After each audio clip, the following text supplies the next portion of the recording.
When I was younger, especially as a mom, I didn't know anything about boundaries. In truth, I hadn't even heard the term setting boundaries. I didn't think I could say no to something that didn't feel right or gave me that funny feeling in the pit of my stomach when I said yes. I associated saying yes with love. Back then, I didn't have the self-esteem or self-worth that I have now. I wanted people to like me, so I gave in, believing that they would. However, the opposite happened. People used me because I was nice. It wasn't until after many episodes of burning out that I woke up and smelled the roses and said, enough is enough. They weren't the ones recuperating. They were enjoying the fruits of my labor. Now I know differently. If you grew up without ever hearing the word boundary, you're not alone. Many of us were taught, directly or indirectly, that being nice meant saying yes, even when we didn't want to. We learned to keep the peace, go along with others, and put their needs ahead of our own. And if we even thought about saying no, the guilt showed up fast. That's why setting boundaries as an adult can feel confusing or even wrong. It's not just about learning a new skill. It's about unlearning old beliefs that made us think we had to earn love through self-sacrifice. Before we talk about what boundaries look like, let's talk about what they're not. There are many myths out there that make boundaries sound mean, selfish, or unkind.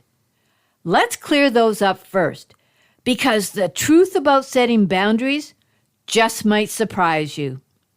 This is the Lessons for Life with Grandma Kate podcast. Each week, I explore my 3 pillars for positive relationships, which are setting boundaries, assertive communication, and resolving conflicts to help build your self-esteem so you can step into your power and live life on your terms. New episodes drop every Thursday, so hit that subscribe button and let's grow together. And if you're loving the podcast, a quick review helps more people find it. Like a lighthouse, steady and strong, let's shine a little brighter today. Here are 5 myths people believe when it comes to setting boundaries, especially in families and close relationships. If you were never taught how to have healthy limits growing up, it's easy to feel unsure or even guilty about creating them now.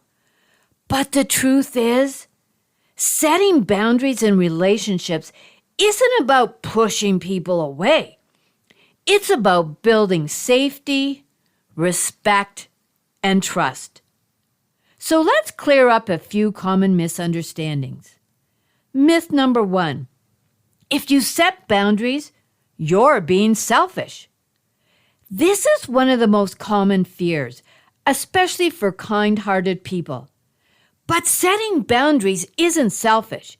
It's self-respect. It means you care enough about the relationship to speak up when something doesn't feel right. You're not pushing people away. You're showing them how to love and respect you, creating a more positive relationship. Myth number 2. If I set a boundary, I will hurt others. Many people worry that if they say no, someone will get upset. And sometimes they just might. But you're not responsible for other people's emotions.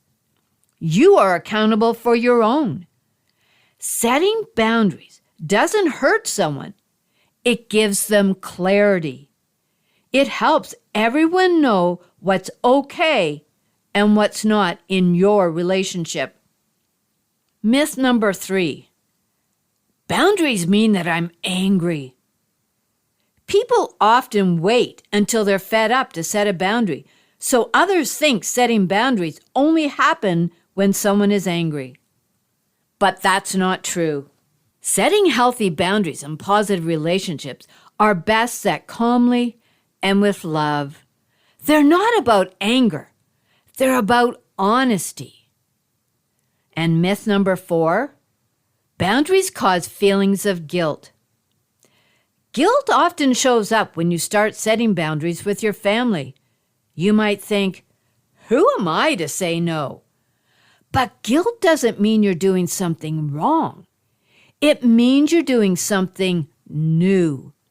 Over time, as you build healthier habits, that guilt will fade and be replaced with inner peace. And the last one, boundaries are permanent, and I'm afraid of burning my bridges. Some people think once a boundary is set, it can't change. But boundaries are flexible. You can adjust them as your relationships grow. Setting boundaries doesn't have to be dramatic. It's simply a way to protect your emotional well-being. You're not burning bridges. You're building better ones. Now that we've cleared up some of the biggest myths about setting boundaries, you might be wondering, okay, but what do boundaries look like in everyday life? And that's a great question, because boundaries aren't just something we talk about. They're something we live by. Boundaries can show up in small choices, like when we pause before saying yes to a family request, or when we turn off our phone after work to protect our energy. They can be spoken out loud or simply lived through our actions. Some are firm and clear. Others are more flexible and change as we grow. There isn't just one kind of boundary. There are many areas in our lives where we can begin setting healthy limits that honor who we are and what we need. Whether it's protecting our time, emotions, energy, or space. Boundaries are how we create a life that feels good on the inside, not just one that looks good on the outside. So let's walk through some of the most common types of boundaries and how you can start putting them into place. Time boundaries. Setting time boundaries means learning to protect your schedule and rest. Start by noticing when you feel stretched too thin or resentful about how you're spending your time. Then, decide on your limits, like turning off your phone at a specific hour or setting aside quiet time just for you. I used to answer emails or texts from people at all hours, even when I was exhausted. Now, I've decided I only respond during work hours, and that's been a game changer for my peace of mind. There are emotional boundaries. To build emotional boundaries, start by asking yourself, is this something I need to carry when someone shares their struggles? You can be kind and listen, but remind yourself that their emotions are not your responsibility. Practice holding space without taking on everything. When someone I love dumps their emotions on me but won't take responsibility for them, I used to carry it all. Now, I listen, but I don't own their feelings. Conversation boundaries. These boundaries start with choosing what types of conversation you're okay with.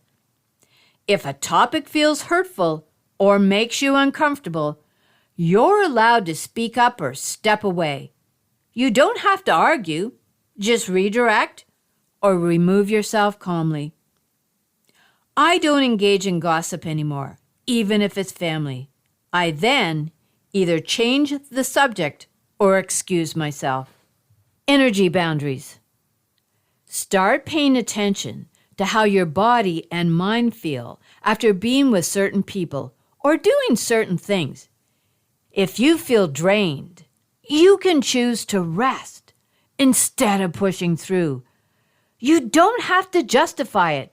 Your energy is valuable and worth protecting. When I'm feeling drained, I give myself permission to cancel plans without guilt. I used to feel resentful. Now, I take care of my energy first. Personal space boundaries. To set these, create a small routine or ritual around your focused time. Let others know when you're not available and stick to it. It might feel hard at first, but protecting your creative or personal space helps you do your best work. When I'm working on something creative or important like my podcast, I no longer let myself be interrupted just because someone else wants my attention. And there's social media boundaries. This one starts with noticing how you feel after scrolling. If certain posts make you feel anxious, sad, or not good enough, it's okay to unfollow or mute them. I no longer follow people online who make me feel less than or who post things that make me anxious. My feed is now a safe, positive space. Family boundaries. Begin by listening to that voice inside that says, I don't really want to do this. Instead of automatically saying yes to every family request, pause for a moment. Ask yourself what you truly want and permit yourself to say no with kindness. I used to feel obligated to say yes to every family request. Now, I pause and ask, do I want to do this? Or do I feel guilted into it? That pause has changed everything. And what about grandparenting boundaries? It's okay to check in with yourself before helping out. Give yourself time to think before making a commitment. Boundaries here aren't about being unkind. They're about making sure you have the energy to be fully present when you do say yes. When my adult kids ask me to watch the grandkids, I check in with myself first. I say yes when I truly can, and no when I need to rest or have other priorities. And what about work boundaries? These begin with clarity. Ask yourself, what matters most to me right now? Then, before saying yes to a new project or opportunity, check if it aligns with that goal.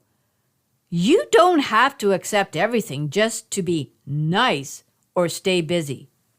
I used to take every opportunity that came my way, even if it didn't align with my goals. Now I ask, does this support the life I'm building? If not, I let it go. And the last one I'm going to discuss, emotional protection in conflict.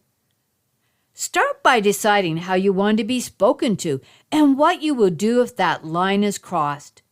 You don't need to argue or explain. A calm, clear sentence can be enough to stop the cycle and protect your inner peace. When someone raises their voice or speaks disrespectfully to me, I calmly say, I'm happy to talk when you're calm. I'm not okay with being spoken to like that.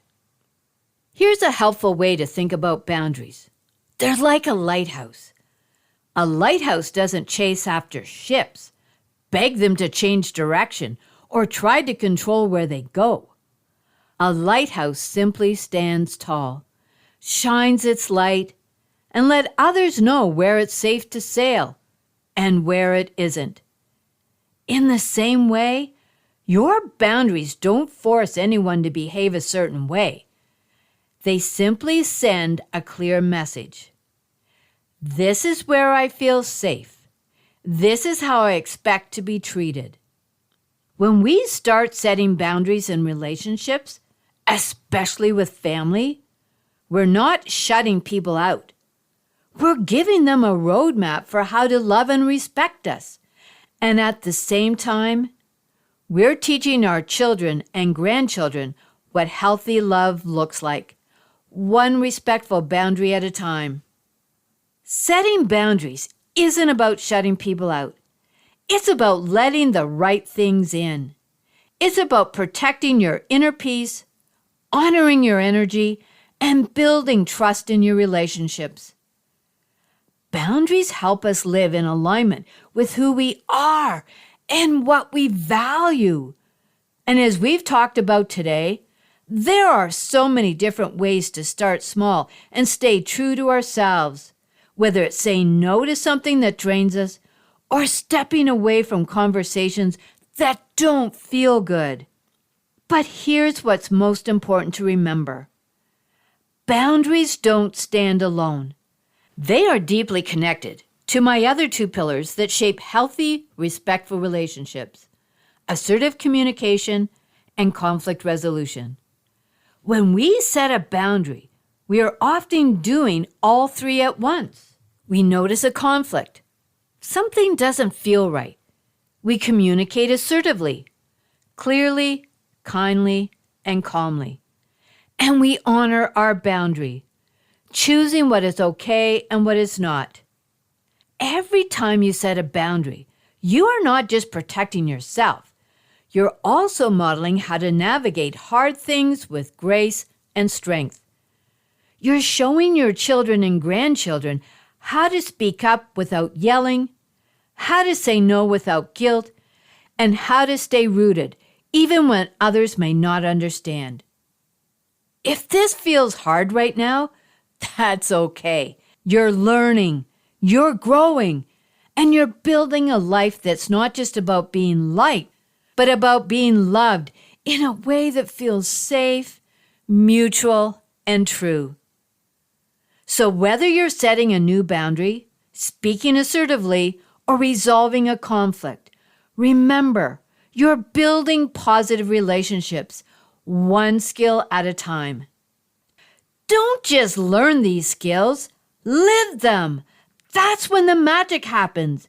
If this episode has motivated you, hit follow for more life lessons from Lessons for Life with Gramma Kate. There is always time to rewrite your family story, break free from patterns that no longer serve you, and create a home filled with love, understanding, and unwavering support. I'm here to guide you every step of the way.